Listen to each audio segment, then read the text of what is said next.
बेशरम नेता है, बेशरम नेता, ये बेशरम नेता है। शर्म आना चाहिए, डूब मरना चाहिए रेखा गुप्ता जी को, डूब मरना चाहिए। अभी बड़ी अच्छे से ना हाथ में कटोरा आएगा, सरकार ऐसी है ये। आपके और मेरे दोनों के हाथ में कटोरा आएगा, बता देख लेना एक दिन। सिर्फ एक ही चीज में उलझा रखा मोदी ने, हिंदू मुसलमान बस। महंगाई कहाँ जा रही है उसे कोई मतलब नहीं है। मस्तरा मस्ती में आग लगा बस्ती में। अच्छा काम कर रहा है, देश के हाथ में कटोरा देगा सिर्फ ये। गौ माता इसे कुछ नहीं आता, उस सब चीज का जिम्मेदार तो यही है मोदी जी।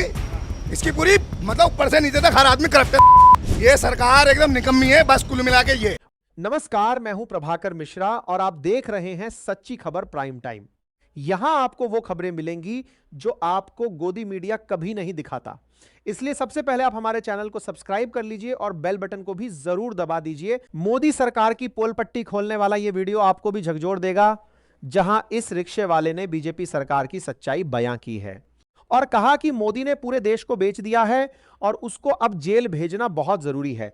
सुनिए क्या कहा इसने। अब सुबह 5 बजे के निकलेगा, 1000 रुपए जोड़ना मुश्किल हो रहा है। नहीं, ये बताओ, मोदी जी कह रहे देश संकट में है, देशभक्ति दिखाओ। अरे देशभक्ति दिखाओ। सिर्फ एक ही चीज में उलझा रखा मोदी ने, हिंदू मुसलमान बस। महंगाई कहाँ जा रही है उसे कोई मतलब नहीं है। मस्तरा मस्ती में आग लगा बस्ती में, उसका रीजन ही है सिर्फ।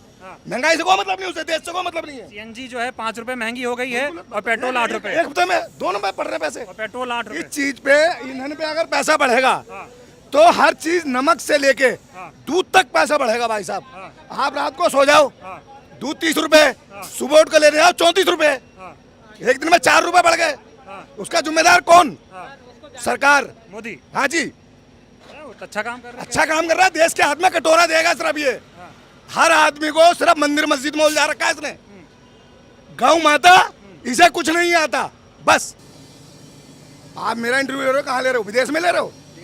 देश में ले रहे हो ना। यहाँ का खा रहे हैं, यहाँ का खा रहे हैं। अबे उस सब चीज का जिम्मेदार तो यही है मोदी जी।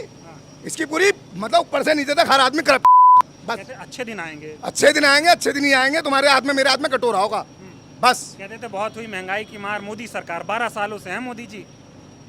अभी क्या बोले आपको, क्या ना बोले, ये रहा तो। और भाई साहब बुरा हाल होने वाला देश में। हाँ जी, ये सरकार एकदम निकम्मी है बस, कुल मिला के ये। आपका घर कैसा चल रहा है? घर कैसा चल रहा है? पहले कमाता था 1500, अब कमा रहा हूँ 500। ऐसा चल रहा घर मेरा। दवाई घरवाली की आती थी मेरी एक हफ्ते की, मेरे का 1000-1200 रुपए की। 2600 रुपए की दवा आती है एक हफ्ते की। ये विकास नहीं है, विनाश। विकास नहीं है, विनाश है ये। हर आदमी को मंदिर मस्जिद में उलझा दिया इसने बस, और कुछ नहीं करा। मोदी आया तो दुनिया में डंका बज रहा, भारत डंका बज रहा है। एक दिन ये इसको छुपने की भी जगह नहीं मिलेगी। सही बता रहा हूँ मैं, नोट कर लो, नाम मेरा दिलशाद है। छुपने की जगह नहीं मिलेगी इसको हिंदुस्तान में। जैसे वो भागे ना कौन सी बांग्लादेश की, क्या? हाँ, वैसे इसको उसको तो मिल गई, इसको वो भी नहीं मिलेगी। ये हाल है। देखो आदमी कितना फ्रस्ट्रेटेड है। सुबह 4 बजे से निकले, 500 रुपए इकट्ठे नहीं होते हैं। फिर ऊपर से घरवाली बीमार, क्या करेगा आदमी? 2500 की दवा आती थी, 2800 की आ रही है। क्या करेगा? हर चीज पे पैसा बढ़ रहा है भाई साहब। मोदी जी कह रहे थोड़ा कम किस्ती कर लो। कम किस्ती करो, थोड़ा बचत करो। अच्छा, आप कहाँ से आए? टैक्सी से आए, ऑटो बस से आए? ऑटो से ही आया हूँ। ऑटो से आए? आप पैदल चल के घर जाना, ऊपर का पसीना नीचे को आ जाएगा निकल के। दोस्तों, आपसे एक बात जरूर कहना चाहूंगा कि आप वीडियो तो देखते हो, मगर ना ही वीडियो को लाइक करते हो, ना ही चैनल को सब्सक्राइब करते हो, और सबसे जरूरी, आप हमें कोई कमेंट भी नहीं करते। कम से कम यही लिख दो कि आप वीडियो कहां से देख रहे हो। आपकी राय हमारे लिए बहुत जरूरी है। देश के गंभीर मुद्दों को आपको दिखाने में हमारी पूरी ताकत लग जाती है और हम आपसे एक लाइक और कमेंट ही तो मांग रहे हैं। इसलिए आप कमेंट जरूर किया करो और हां, वीडियो को पूरा देखा करो। और अगर आपके मन में कोई सवाल है या सुझाव है तो वो आप कमेंट में जरूर लिखा करो। दिल्ली के शालीमार बाग से सामने आई इस वीडियो को जरा गौर से देखिए। इस महिला की आवाज में नाराजगी भी है, बेबसी भी है और सत्ता के खिलाफ खुला विरोध भी दिखाई देता है। कैमरे के सामने आते ही महिला ने साफ शब्दों में कहा कि यह सरकार गरीबों की नहीं है, बल्कि एक बेहद निकम्मी सरकार है। उन्होंने आरोप लगाया कि सरकार सिर्फ दिखावे के लिए गरीबों का नाम लेती है, जबकि असलियत में यह केवल धनवान लोगों के हितों के लिए काम कर रही है। नेताओं की सच्चाई उजागर करती इस वीडियो को अंत तक जरूर देखिए। ये गरीब का सरकार नहीं है भैया, ये बहुत नालायक सरकार आई है, बहुत नालायक है रेखा गुप्ता जी। इनको थोड़ा सा भी शरीर में न दाया है न माया है गरीबों के लिए।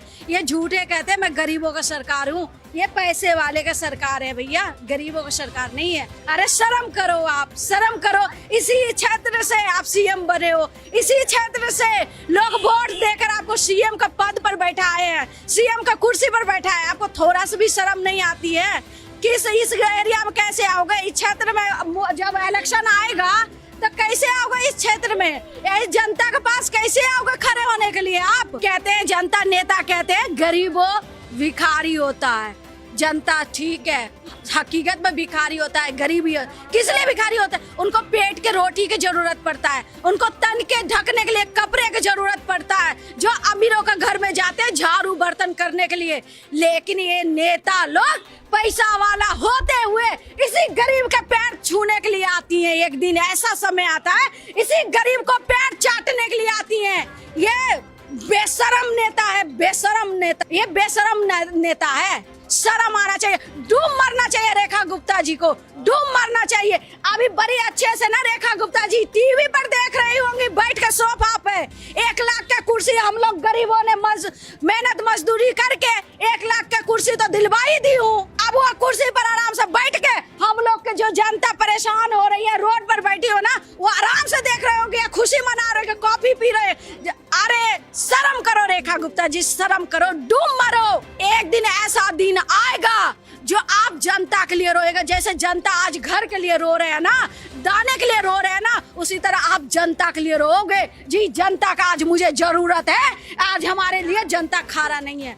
भाजपा सरकार 50 साल नहीं आने वाली है। अगर एक इस बार चली गई तो 50 साल भी नहीं आने वाली है, मैं लिख कर देती हूँ। ये रेखा गुप्ता से चैलेंज है मेरा, जो 50 साल नहीं भाजपा सरकार आएगा ये देश में, ये देश से बाहर उठा कर फेंक देंगे भाजपा सरकार को। जो ये गुंडागर्दी सरकार है, बीजेपी का सरकार है, मनमानी कर रही है सरकार।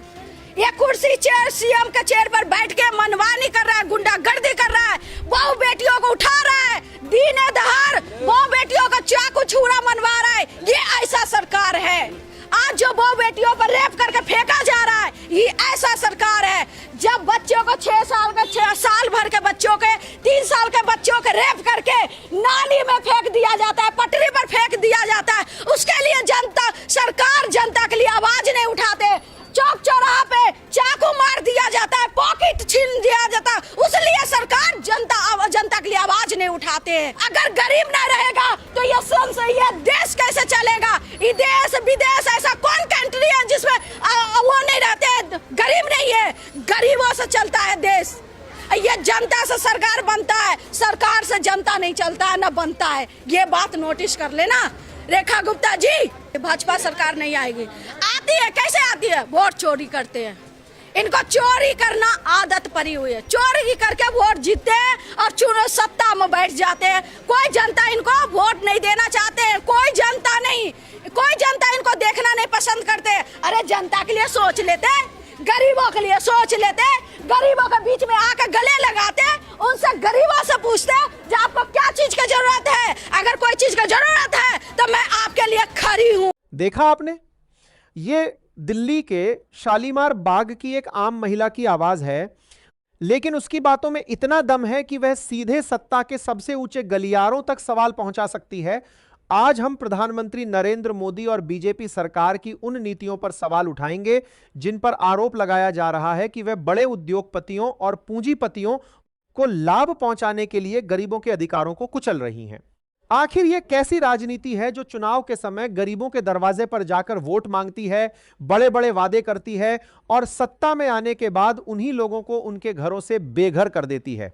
जब वोट चाहिए होते हैं तब आधार कार्ड, वोटर कार्ड और बिजली पानी के कागज बेहद अहम लगते हैं, लेकिन बाद में उन्हीं लोगों को अवैध बताकर सड़कों पर छोड़ दिया जाता है।